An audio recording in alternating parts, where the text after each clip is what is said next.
কারা নামাজের পক্ষে কথা বলেছে, কারা দিন কায়েমের কথা বলেছে, নিজেরাও নামাজ পড়েছে, নিজেদের চরিত্র পরিশুদ্ধ করে রেখেছে। সুতরাং আপনি যদি একজন বেনামাজি, বেহায়া, বেশরম, বেপর্দা, যারা সুদ ঘুষ অন্যায়ের সাথে জড়িত, এমন মানুষকে যদি আপনি ভোট দিয়ে নেতা বানান, ওই নেতা যত গুনাহ করবে, চুরি ডাকাতি করবে, ইয়াতিমের মাল আত্মসাৎ করবে, সমস্ত গুনাহের একটা অংশ আপনার আমলনামায় চলে আসবে। চোরকে যদি আপনি সহযোগিতা করেন তো আপনি তো চোর, ঠিক কিনা? আচ্ছা, এই মসজিদে যে ইমাম রাখছেন হাফেজ আব্দুল কাদেরকে, সহজ একটা হিসাব দেয়, ইমাম সাহেবের যদি মোজ খুব বড় বড় হয়, বাদ গারা বন্ধ হয়ে গেছে, এমন ইমাম রাখবেন না। চুল এমন হয়েছে যেন ওই যে মাজারে যারা বসে থাকে জীবনে ডুব গোসল করে না, দুর্গন্ধ, এমন মানুষকে ইমাম রাখবেন? ইমাম সাহেবের স্ত্রী যদি ব্যানটি ব্যাগ কান্দে করে নিয়ে বেপর্দায় পাঙ্গাস মাছের পেটির মতো পেট বাই করে রাস্তায় চলে, ওই ইমামের পিছনে নামাজ পড়বেন? ইমাম যদি টাকা লাগায়, সুদ অর্থ টাকা দিয়ে টাকা কামাই করে সুদ খায়, এইরকম ইমামের পিছনে নামাজ পড়বেন? মাত্র 500 বা 400 নাই 1000টা ঘরের একটা ইমাম। তাই আপনি মাথায় চুল দেখলেন, মোজ দেখলেন, ভ্রু দেখলেন, সুন্নতি দাড়ি আছে কিনা এটা দেখলেন, সুন্নতি পোশাক আছে কিনা এটা দেখলেন, লুঙ্গি পরা ঠিক আছে কিনা এটা দেখলেন, বউ পর্দায় থাকে কিনা এটাও দেখলেন, সব দেখলেন। কিন্তু এটা কিন্তু ইমাম, ইমাম মানেই নেতা। একজন ইউনিয়নের যিনি চেয়ারম্যান উনিও নেতা। আচ্ছা বলেন তো দেখি, এই মসজিদের নেতা বড় না ওই সারা ইউনিয়নের নেতা বড়? মসজিদের নেতা তো এটা মূলত ধর্মীয় কথা, কিন্তু পাওয়ার কার? চেয়ারম্যানের পাওয়ার বেশি, ঠিক কিনা? আচ্ছা, ইমামের চাইতে এই 500 ইমামকে, 500 মানুষের ইমামকে দেখলেন এইভাবে, আর যাকে আপনি এমপি বানাবেন লক্ষ লক্ষ মানুষের সে নেতা, ঠিক কিনা ধরে কন? এটা তো মাত্র 2-4-500 মানুষের নেতা, আর সে লক্ষ লক্ষ মানুষের নেতা।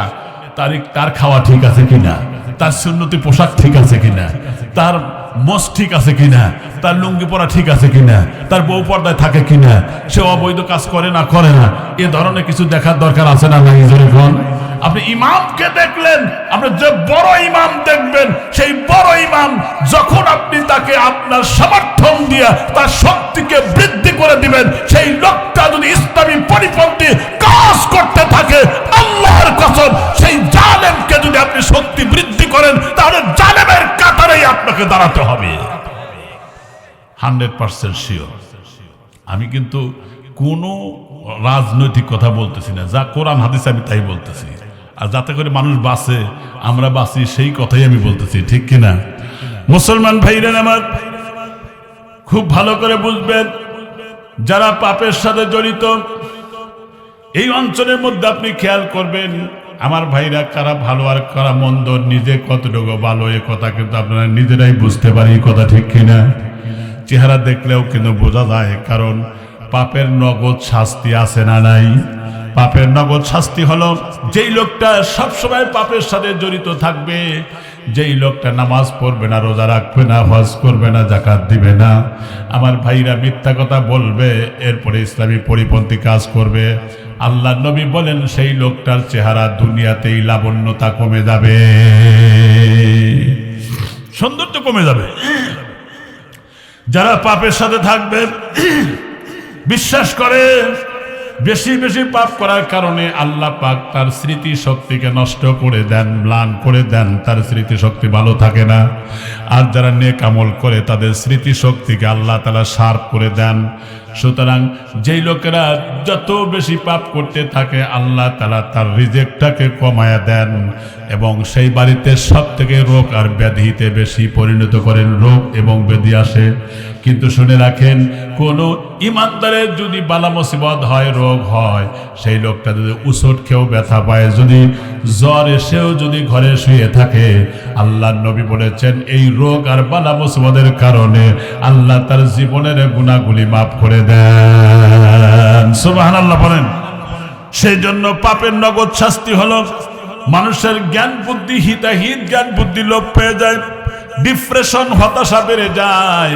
পাপের কারণে তার জীবনের মধ্যে হতাশা বাড়বে, লজ্জা শরম কমে যাবে, নেক কাজের অনীহা তার ভিতরে এসে যাবে। যদি সত্যিকার অর্থে এরকম হয়, আমার মুসলমান ভাইরা, আমার বাবাজিরা, মানসিকভাবে শান্তি নষ্ট হয়ে যায়, শরীরের দুর্বলতা অলসতা এসে যায়, মানুষের অন্তরে তার প্রতি ঘৃণা জন্ম নিয়ে নেয়, ওই লোকটা খারাপ মানুষ। আমার ভাইরা লক্ষ্য করবেন, এলাকার মধ্যে যদি কোনো মাস্তান থাকে, মানুষের সাথে বেয়াদবি করে, মানুষের সাথে চাঁদাবাজি করে, বলেন তো দেখি ওই লোকটাকে মানুষ ভালোবাসে না ঘৃণা করে? ঘৃণা করে। সেই জন্য যারা পাপের সাথে জড়িত, দুনিয়াতে আল্লাহ তাআলা তাকে অসম্মানিত বানায় দেন, আর যারা পাপ বর্জন করে চলে তাদেরকে আল্লাহ তাআলা পরকালে আরো সম্মানিত করে। এই যে বনি ইসরাইলের মধ্যে এক জায়গায় একজন খুব পাপিষ্ট লোক ছিল, বিয়ে শাদীও করে নাই, এত অত্যাচার করত, মানুষের সাথে দুর্ব্যবহার করত, নারীদেরকে ধরে দিনে দুপুরেই অপকর্ম করত, কিন্তু তাকে বাধা দেওয়ার কেউ ছিল না। এত মানে সন্ত্রাসী স্টাইলের মানুষ ছিল। মুসলমান ভাইরা আমার, এই লোকটা যখন গ্রাম থেকে তাকে বের করে দেওয়া হলো, সে যখন ভবগুড়ের মতো ঘুরতে ঘুরতে একটা জঙ্গলের পাশে চলে গেছে, সেখানে গিয়ে চূড়ান্ত পর্যায়ে অসুস্থ হয়ে গেছে। অসুস্থ হয়ে লোকটা যেই মাত্র একটা জঙ্গলের মধ্যে আড়ালে তিনি বসে শুয়ে শুয়ে কাঁদতেছিলেন, আহারে আজকে আমার দেখার জন্য কেউ নাই, লা আজিদু করিবান হামিমান করিবা, না না আজকে আমার অন্তরঙ্গ কোনো বন্ধু বান্ধব নাই, কি সর্বনাশ হয়ে গেল আমার।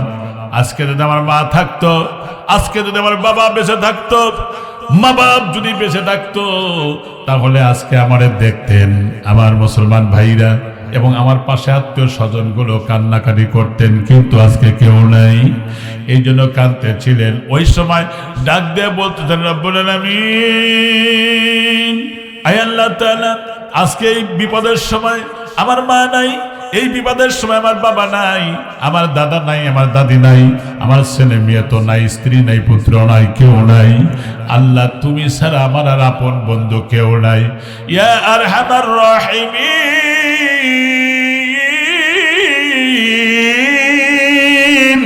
আল্লাহু আকবার বলেন।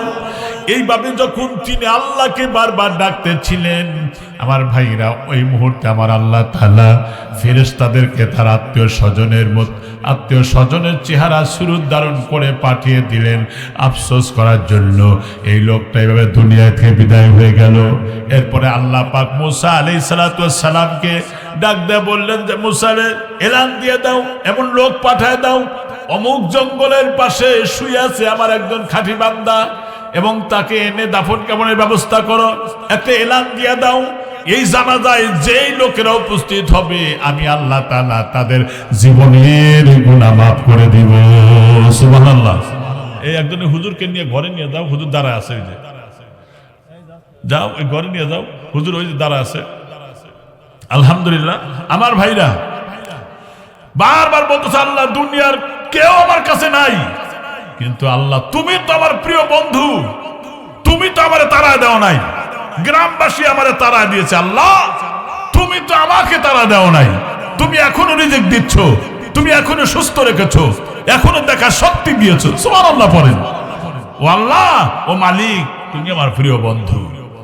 এইভাবে যখন ডাকতেছে, আমার আল্লাহ তাআলার দয়া হয়ে গেছে। সুবহানাল্লাহ পড়েন। দয়া হয়ে গেছে। এরপরে সেজন্য মারা গেছে। মুসা নবী তাকে এনে গোসল দেওয়ায়া, তারপরে কাপড় চোপড় পরায়া এলান দেওয়া হয়েছে যে এই বুজুর্গের জানাজায় যারা আসবে, যারা জানাজা পড়বে, তাদেরও জীবনের গুনাহ মাফ হবে। এ কথা জীবনের গুনাহ মাফ করার জন্য কে না আসবে, ঠিক না? পঙ্গপালের মতো চতুর্দিক থেকে আসতেছিলেন, লক্ষাধিক মানুষ হয়েছে ওই মুহূর্তে। আর ডাক দিয়ে বলেন, এত বড় বুজুর্গের জানাজায় আমরা এসছি, অন্তত শেষ মুহূর্তে তার চেহারাটা একটু খুলে দেখা, আমরা একটু দেখে জীবনকে সার্থক করে নেই। মুসা আলাইহিস সালাম তার চেহারাটা খুলে দিলেন, সবাই ঘৃণা করে পিছনে চলে আসলো। হাই হাই, এই জন্য আপনি ডাক দিয়েছেন? এই লোকটা সব সবচাইতে মাস্তান, সবচেয়ে বড় টপ টেরর, লোকটা সবচাইতে দুশ্চরিত্রবান। এই লোকটার অত্যাচারে অতিষ্ঠ হয়ে আমরা সারা গ্রামের মানুষ ঐক্যবদ্ধ হয়ে তাকে গ্রাম ছাড়া করে দিয়েছি।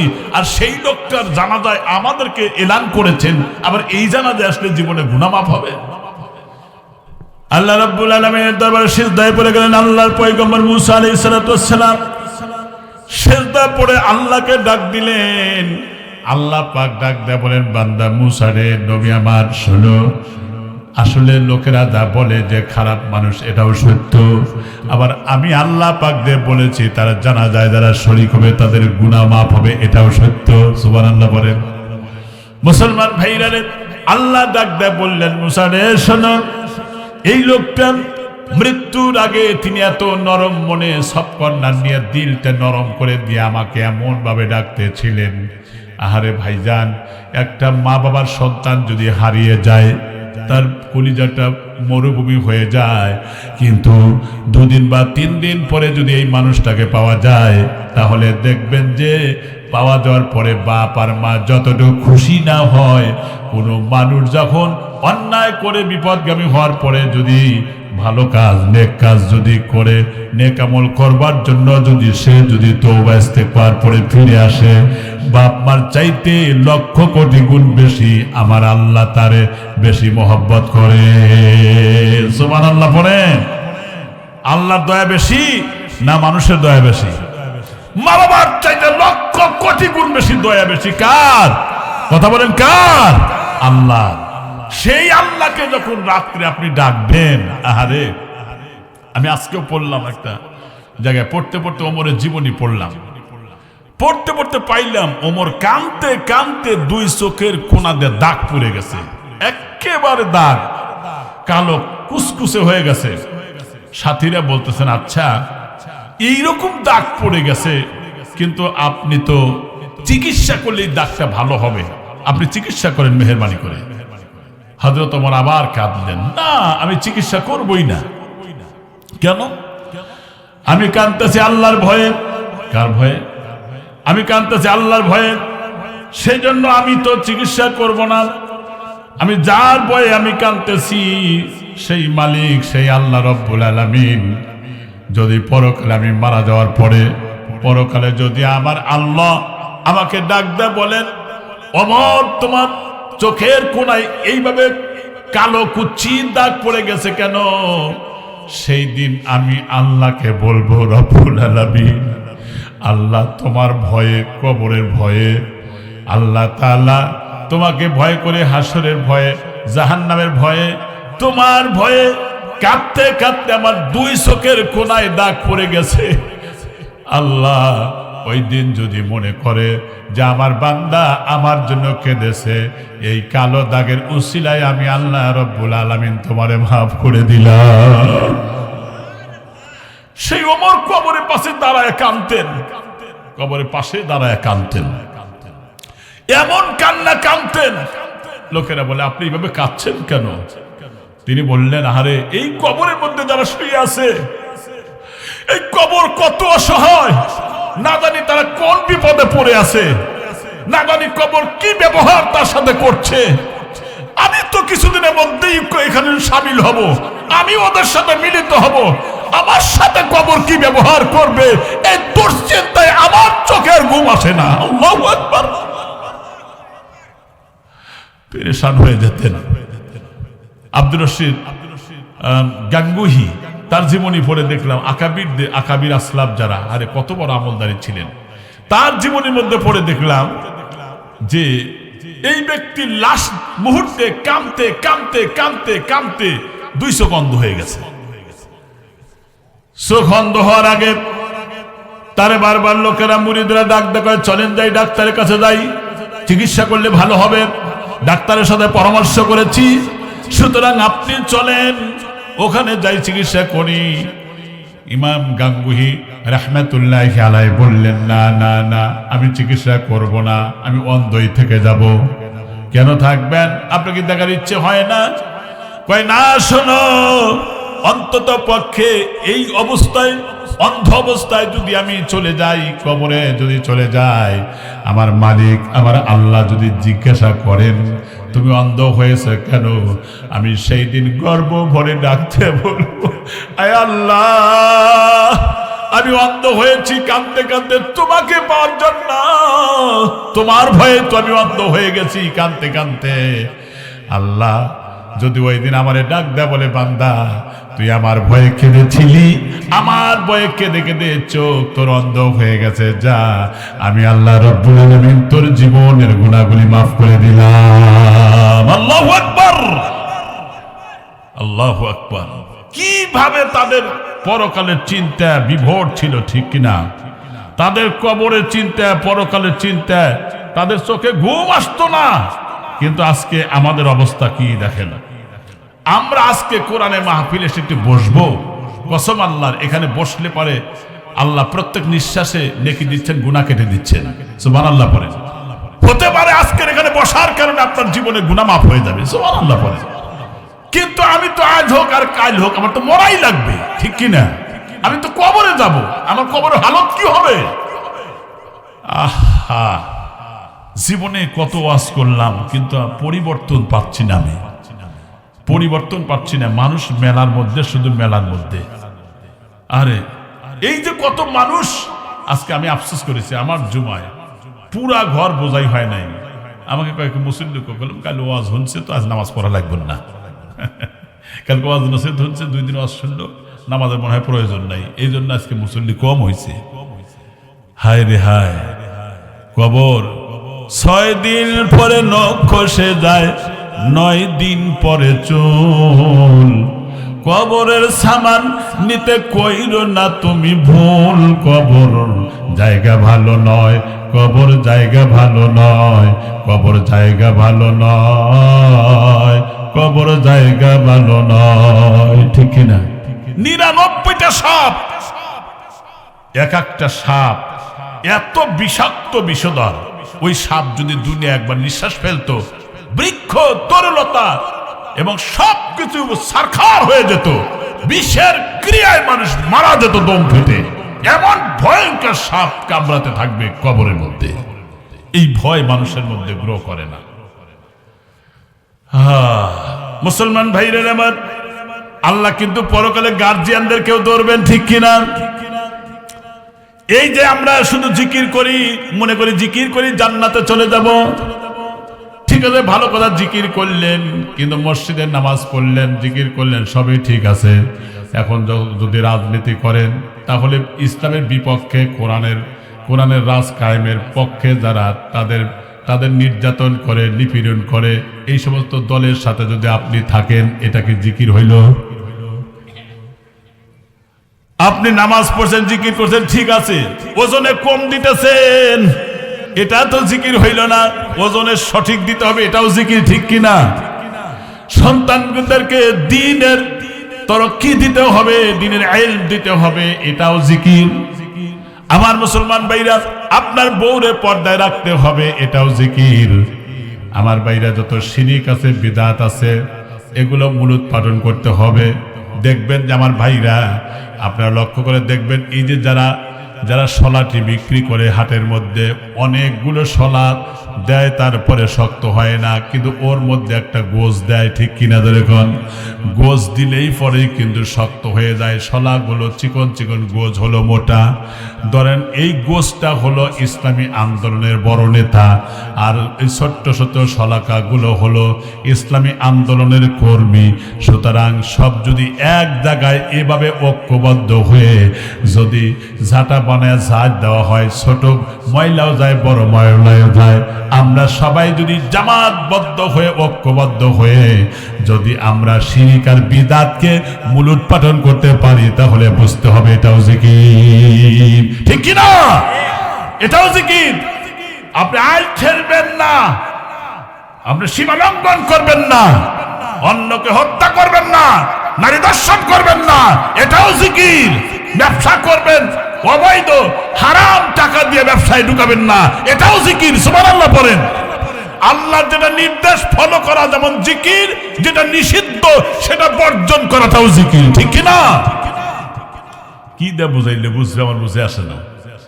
আমার বন্ধুগণ, জিকির মানুষ বোঝে না। জিকির তো করেছেন দেখেন কারে, ইউসুফ আলাইহিস সালামকে যখন জুলাইখা যখন ঘরের মধ্যে নিয়েছিল, 10টা তালাবদ্ধ করে দিয়ে ঘরের মধ্যে অনেকগুলো বেহায়ান বেগানা নারী আর পুরুষের ছবি ওর মধ্যে থাকে। আমি একবার চান্দাইকোনা মাহফিলে গিয়েছিলাম, অনেক দিন আগের ঘটনা। যেই ঘরের মধ্যে আমার থাকতে দেওয়া হলো, আমি লক্ষ্য করে দেখলাম যে একটা ঘরের মধ্যে সিনেমার ছবি লাগাইছি পোলাপান, ওই ঘরে আমার থাকতে দিছে। দেখলাম একটা নারী আর পুরুষ যেভাবে এইরকম করে জড়ায় ধরছে, জান যায় যায় বা এমন অবস্থায় আমি কইলাম যে এই ঘরে আমি থাকবো না।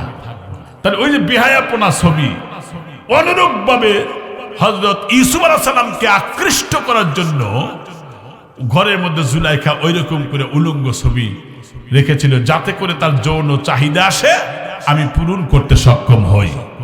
তিনি বললেন এগুলো সব ঢাকো, সব ঢাকো, নইলে আমি এই ঘরে থাকবো না। কয়ে যাওয়ার তোমার কোনো কায়দা নাই, তোমার প্রতি আমি প্রেমে পড়েছি, আমি তোমার সাথে যৌন চাহিদা পূরণ করব।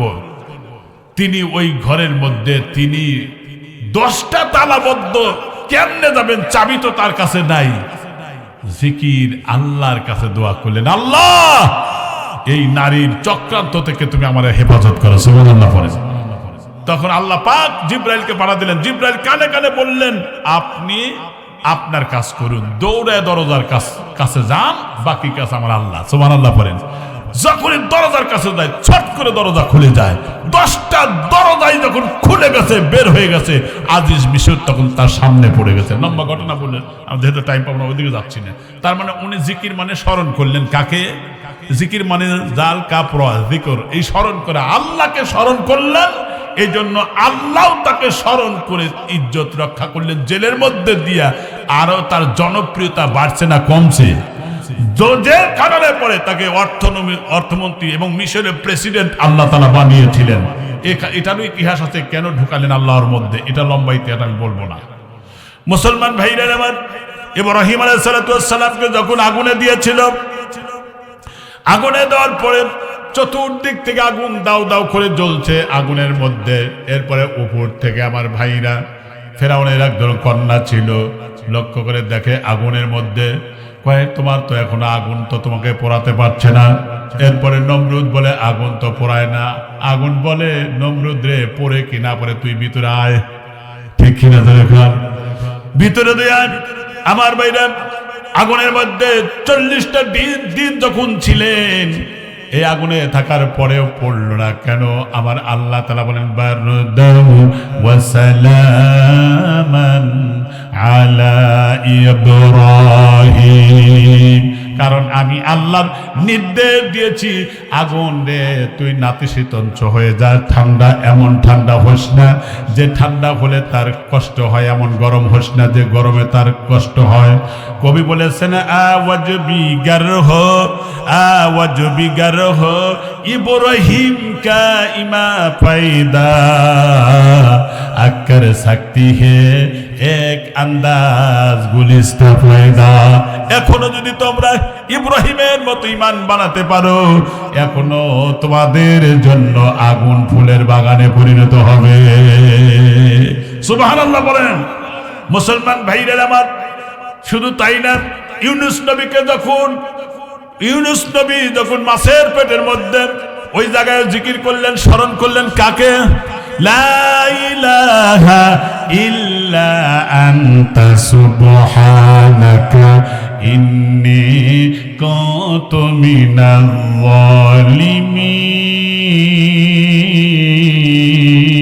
যালিমিন।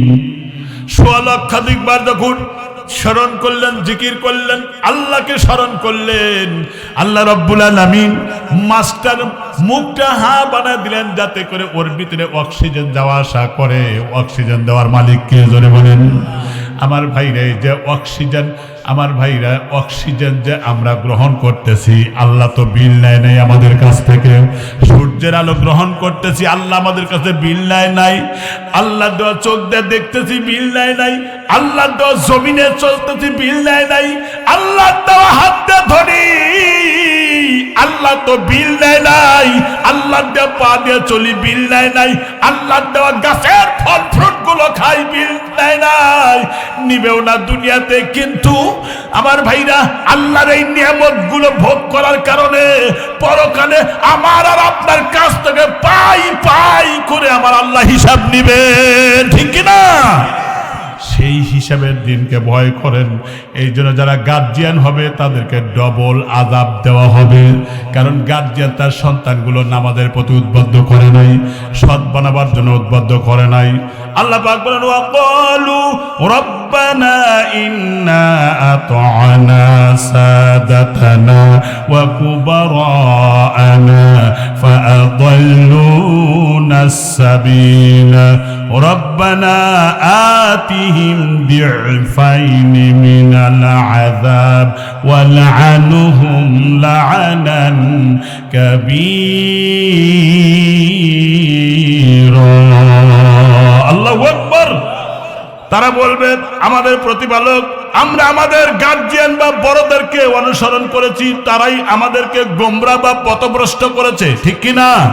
এই বড়রা হলো সমাজের নেতা, যারা রাজনৈতিক করো। আমার মুসলমান ভাইরা, তোমরা কোন নেতাকে অনুসরণ করবা এই আয়াত থেকে শিক্ষা নাও।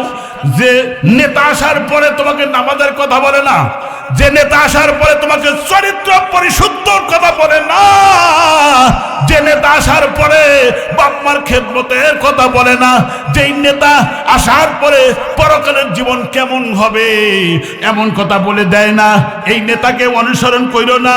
কারণ আতিহিম দিফাইনি মিনাল আযাব, ওদেরকে ডবল শাস্তি আমার আল্লাহ দিবে, ঠিক কি না?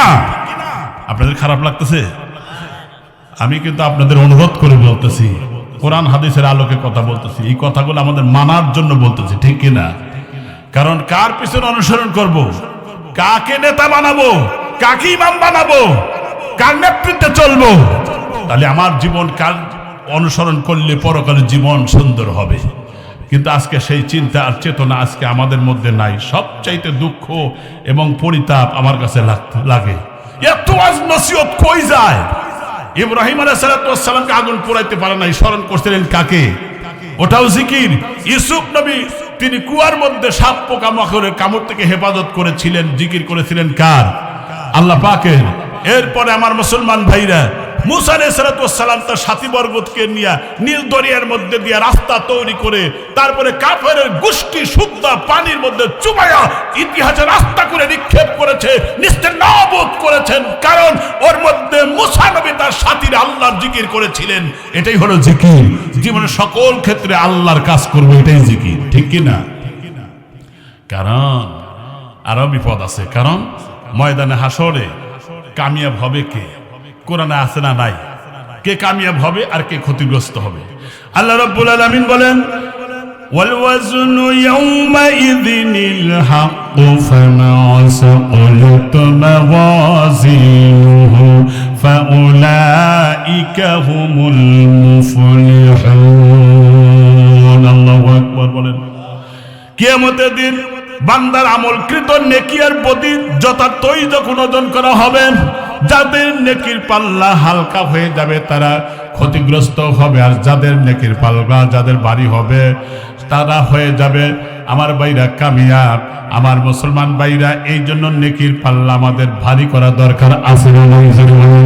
আল্লাহ অন্য একটা আয়াতে বলেছেন, ফাআম্মা মান সাকুলাত মাওয়াজিনুহু ফাহুয়া ফি ঈশাতির রাদিয়া, যার নেকির পাল্লা ভারী হবে সে সুখী জীবন যাপন করবে।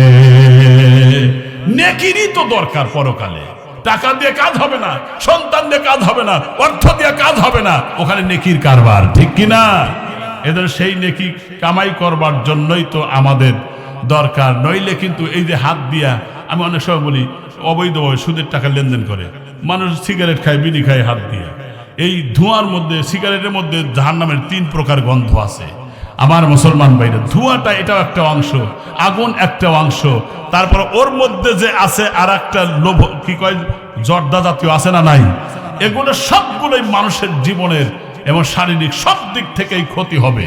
এই জন্য আপনার হাত সাক্ষী দিবে, পা সাক্ষী দিবে, চোখ সাক্ষী দিবে, কান সাক্ষী দিবে। ওয়ায়াউমা ইয়াহশুরু আ'দা আল্লাহ ইলান নার ফাহুম ইউজাউন। আল্লাহ বলেন যে শত্রুদেরকে জাহান্নামের আগুনের দিকে ঠেলে দেওয়া যখন হবে, তখন কি বলবে? ইযা জাউহা শাহিদা আলাইহিম সামউহুম ওয়া আবসারুহুম ওয়া জুলুদুহুম বিমা কানু ইয়ামালুন। তার হাত, তার পা, তার শ্রবণ শক্তি, তার দৃষ্টি শক্তি সবগুলো তার বিরুদ্ধে যখন সাক্ষী দিবে, তখন সে বলবে লিমা শাহিদতুম আলাইনা, কেন আমার বিরুদ্ধে সাক্ষী দিলে? তখন বলবে ক্বালু আনতাকানাল্লাহ হুল্লাযীনা আনতাকা কুল্লা শাইইন ওয়া হুয়া খালাকাকুম আউওয়ালা মাররাতিন ওয়া ইলাইহি তুরজাউন। সুবহানাল্লাহ বলে। সেই দিন বলবে এই হাত, আমার তো বাকশক্তি ছিল না, বাধা দিতে পারিনি, আজকে আল্লাহ আমার বাকশক্তি দিয়েছেন। চোখ কথা বলবে, কান কথা বলবে, শরীরের চামড়া কথা বলবে, আপনার পা কথা বলবে, সবগুলো আমার আপনার বিরুদ্ধে আল্লাহর দরবারে ইনফরমেশন দায়ের করবে। এই চিন্তা করো মিয়া, এই চিন্তা করো। খালি টাকা পয়সা জুম্বাঘর বানায় এই জান্নাতে যাবো, অত সহজ জিনিস না। জান্নাত তো মামুর বাড়ির সবরি কলা না, ঠিক না? যে চাইলে আমার হইলো, আর 5 ওয়াক্ত নামাজ পড়লাম হইলাম, জীবন ভরা তুমি ইসলামী আন্দোলনের বিরোধিতা করেছো, তোমার নামাজ রোজাই তো কবুল হবে না, ঠিক কিনা? নামাজ পড়া ফরজ, রোজা রাখা যেমন ফরজ, আল্লাহর কসম এই কোরআনের পক্ষে আন্দোলন করাটাও ফরজ। যারা নামাজ পড়েন, যারা হিসাব করে যাকাত দেন না, তার নামাজ কবুল হবে না, হবে না, হবে না। কারণ যাকাতের মাধ্যমে তার মালের পরিশুদ্ধতা হবে। আর যাকাত দিবেন না, গোটা মাল হারাম হয়ে যাবে, আপনার কোনো ইবাদতই কবুল হবে না। হারাম খাইছেন, হারাম খায় জীবনে ইবাদত কবুল হবে না। আমার ওয়াজ আজকে তিতা তিতা লাগতেছে, তাই না? আপনি তো আমার এলাকার মানুষ, হক কথা। জি জি জি, এটা হলো হক কথা। মুসলমান ভাইরা আমার খুব খেয়াল করেন, আর অল্প সময় বলেই কালেকশনের দিকে আগাবো, খুব খেয়াল করেন। সেই জন্য সকলের জাহান্নামে নিয়োজিত ফেরেশতাদের ডাকতে থাকবে, যাতে আযাব কিছুটা আমাদের হালকা হয়ে যায়। জাহান্নামে সইতে পারবে না, কষ্টের পর কষ্ট, এমন সহ্যই হবে না। তখন তারা বলবে ওয়াকালাল্লাযীনা ফিন্নার লিখাজানাতি জাহান্নাম উদউ রাব্বাকুম ইউখাফফিফু আন্না ইয়াওমান মিনাল আযাব। আল্লাহু আকবার বলেন।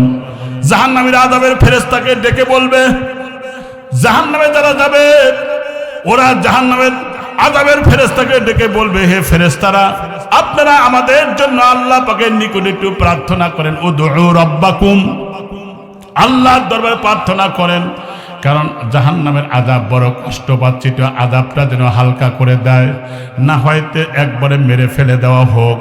আমার ভাইরা, ক্বালু আওয়ালাম তাকু তা'তিকুম রুসুলুকুম বিল বাজ্জিনাতি ক্বালু বালা ক্বালু ফাদউ ওয়া মা দুআউল কাফিরিনা ইল্লা ফি যালাল।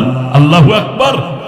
ওরা কি বলবে দেখেন, তাও বলতেছে এখানে কিভাবে যে আযাবকে লাঘব করে দেন বলতেছে। আর তারা বলবে, আল্লাহ কি তোমাদেরকে বিধান দেয় নাই? তোমাদের কাছে কি ভয় প্রদর্শনকারী এসেছিল না? তখন বললো ক্বালু বালা, হ্যাঁ এসেছিল। ক্বালু ফাদউ ওয়া মা দুআল কাফিরিন ইল্লা ফি দালাল। আজকে যে একত্ববাদের দলিল ছিল, সেই দলিলের পরিবর্তে যাদের কারণে তোমরা পথভ্রষ্ট হয়েছো, এখন তাদেরকে ডাকতে থাকো। তারা কি বলে দেখো, হায় হায়। মালিক ফেরেশতাকে লাস্টে ডাকো, মালিক ফেরেশতার নিকটে মৌতের জন্য আর্তনাদ করবে, ও মালিক ফেরেশতা, আমাদের মৌত যেন হয় আল্লাহর কাছে চাও। বা রক্ষী, খাজেন, যাকে বলা হয় খাজেন, দ্বার রক্ষী, এবং নিরাশ না হয়ে বলবে আজকে মালিক ফেরেশতা আল্লাহর কাছে চাও আমাদের যেন মৃত্যু হয়। ওয়া নাদু ইয়া মালিকু লিয়াকদি আলাইনা রাব্বুকা ক্বালু ইন্নাকুম মাকিসুন। একটু দয়া করে বলো আমরা যাতে মরে যাই, আল্লাহর কাছে প্রার্থনা করো মৃত্যু দিয়ে আমাদের এই শাস্তির অবসান ঘটায় দেওয়া হোক। কিন্তু সেদিন সে শাস্তির অবসানও দেওয়া হবে। এই জন্য সবসময় দোয়া করতে থাকবো আল্লাহর কাছে, দোয়া কিন্তু কবুল হয়। অনেক মানুষ বলে, আমি কালকে বলেছিলাম, অনেক মানুষ কয় এত দোয়া করি কিন্তু দোয়া কবুল হয় না। আগের মানুষ দোয়া করলো, সেই দোয়াগুলো কবুল হইতো, ঠিক না? উহুদের যুদ্ধের ময়দানে এই কথাগুলো শেষ করে আগাচ্ছে আমার ভাইরা। উহুদের ময়দানে দুইজন সাহাবী একজন আরেকজনের কাছে বলতেছে, একজন হলো সাদ বিন আবি ওয়াক্কাস রাদিয়াল্লাহু তাআলা আনহু, আরেকজন হলো আব্দুল্লাহ ইবনে জাহাশ রাদিয়াল্লাহু তাআলা আনহু। ডাক দিয়ে বলতেছেন, ভাইরে আমি যখন দোয়া করব আমি আমিন বলবো, আমার দোয়াটা তোমারে শোনায় করব না, আমি আমিন বলবো আর তুমি জোরে আমিন বললো। ঠিক আছে। আবার আরেকজন বললেন, আব্দুল্লাহ ইবনে জাহাশ বললেন, আমি যখন দোয়া করব তখন কিন্তু ওই সময় আমি আমিন বলার পরে তুমি জোরে আমিন বললো। ঠিক আছে। এই জন্য উহুদের যুদ্ধে যাওয়ার আগে দুইজন, একজন প্রথমে দোয়া করতেছিলেন, আমিন বললেন, সেও জোরে আমিন বললেন। আবার আরেকজন যখন দোয়া করলেন বললেন আমিন, সেও জোরে আমিন বলল, কিন্তু দোয়ার আসল কথাটা কিন্তু সেটা প্রকাশ করল না। মুসলমান ভাইরা আমার কথাটা ভালো করে বুঝবেন, আসল বিষয়টা খুলাসা করলো না। এরপরে পরে ডাক দা বললেন, বলো বলো কি দোয়া করলে তুমি বলো। কয় হ্যাঁ হ্যাঁ আমি দোয়া করেছি যে আল্লাহ যুদ্ধের ময়দানে যেন বিজয় লাভ করে, তারপরে গনিমতের মাল যেন আমি সংগ্রহ করতে পারি, ওই গনিমতের মালের অধিকারী যেন আমার হয়। গনিমতের মাল বলে যুদ্ধ করতে গিয়ে যুদ্ধলব্ধ যে সম্পদ, কাফেররা যে ধন সম্পদ রেখে যেত, ওই সম্পদগুলোর মালিক হওয়া। সুতরাং এই মালিক হওয়ার পরে আমি মানুষের মধ্যে সাহায্য করব, এটাই হলো আমার চাওয়ার পাওয়া। এরপরে তুমি কি দোয়া করেছো? আমার ভাইরা তিনি ডাক দেয়া বলেন, আমি দোয়া করেছি আল্লাহ যুদ্ধের ময়দানে, যদি যুদ্ধের ময়দানে যাওয়ার পরে আমি যেন শহীদ হয়ে যাই, আর আমার হাত কেটে নেওয়া হবে, পা কেটে নেওয়া হবে, অঙ্গ প্রত্যঙ্গ আলাদা করা হবে, এটাই যেন হয়। বললেন, ডাক দিয়ে বলেন, কেন রে কেন? ডাক দিয়ে বললেন, শোনো, এই জন্য আমি বলেছি, কারণ আমার হাত আর পা কেটে যদি নিয়ে নেয়, আমার হাত তো আমার বিপক্ষে সাক্ষী দিতে পারবে না, আমার পা তো আমার বিপক্ষে সাক্ষী দিতে পারবে না, কারণ এই হাত দিয়া, পা দিয়া, চোখ দিয়া, অঙ্গ প্রত্যঙ্গ দিয়া আমি কত গুনাহ করেছি, এই গুনার কথাগুলো অন্তত পক্ষে আলাদা হয়ে যাবে, আমার বিপক্ষে সাক্ষী দিবে না। আল্লাহ পাক পরকালে জিজ্ঞাসা করবেন, বান্দারে তোমার হাত কি হয়েছে, পা কি হয়েছে, তোমার অঙ্গ প্রত্যঙ্গ গুলো আলাদা করো। আমি ওই সময় গর্ব করে বলবো, রব্বুল আলামিন, আয় আল্লাহ তাআলা, তোমার দিন কায়েমের জন্য আল্লাহ জীবনে লড়েছিলাম জিহাদের ময়দানে, আমি তোমার দিন প্রতিষ্ঠার আন্দোলনে শরীক থাকতে গিয়া কাফেরদের সাথে আক্রান্ত হয়ে আমার হাত নাই, পা নাই, আমার অঙ্গ প্রত্যঙ্গ গুলো আলাদা করা হয়েছে। এই জন্যই তো আল্লাহ যাতে করে পরকালে আমারে মাফ করে দাও। ও মুসলমান ভাইরা রে আমার, ওই মুহূর্তে আল্লাহ পাক ডাক দিয়ে বলবেন, বান্দারে যা, আমার জন্য তুই এত মোহাব্বত করে আমার দিন কায়েমের জন্য তুই যখন ময়দানে লড়েছিস, তোর অঙ্গ প্রত্যঙ্গের চিন্তা করেছিস, যা, আমি আল্লাহ তোর জীবনের গুনাহ মাফ করে জান্নাতের ফয়সালা করে দিলাম। আল্লাহু আকবার। মুসলমান ভাইরা এই কথা শেষ করবো আমি, খুব খেয়াল করেন কথাটা আমার ভাইরা। হযরত হাসান আর হুসাইন ইনি ছিলেন হযরত আলীর সন্তান, বিশ্ব নবীর আদরের দুলাল, বিশ্ব নবীর অত্যন্ত স্নেহের নাতি ভাই ছিল, এত আদর করতেন, এত ভালোবাসতেন তাকে। আমার মুসলমান ভাইরা, একবার নবীজি খুতবা দিতেছিলেন জুমার নামাজের সময়, ওই সময় নবীজি দেখে হাসান আর হুসাইন আসতেছে, একজন পড়ে যায়, ওঠেতে পড়ে যায়, পড়ে যায় আর ওঠে। ওই মুহূর্তে নবী খুতবারত ছিলেন, খুতবা রেখেই যখন সাহাবায়ে কেরামের মধ্য দিয়ে বের হয়ে তারপরে তিনি যা ভিতরে তারপরে বাইরে গিয়ে নিয়ে আসলেন দুই সন্তানকে, নাতি ভাইকে নিয়ে আসলেন, একটাকে নিয়ে কোলের মধ্যে করে নিয়ে তিনি খুতবা দিতেছিলেন।